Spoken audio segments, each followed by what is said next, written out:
বন্ধুরা, তো এখানে আমি আজকে আমাদের মঙ্গলবারের ডিনার এটা। তো এখানে আলুর দম করছি কড়াইশুঁটি দিয়ে। তার আগে উপকরণ কী কী দিচ্ছি সেটা তোমাদেরকে দেখাচ্ছি, এটা শেয়ার করে দিচ্ছি তোমাদের সাথে। কড়াইশুঁটির কচুরি করেছি, তার জন্য এটা আমার কড়াইশুঁটি দিয়ে আলুর দমও করলাম।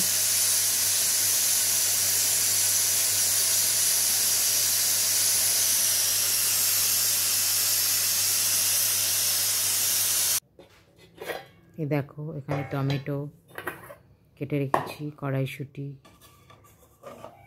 আর আছে এখানে আলু সেদ্ধ করা, নতুন আলু।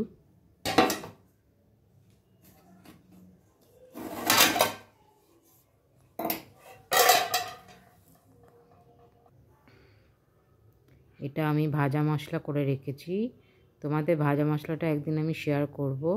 এটার মধ্যে শুকনো লঙ্কা, ধনে, গোটা জিরে দিয়ে ভালো করে ভেজে এটাকে ভাজা মশলা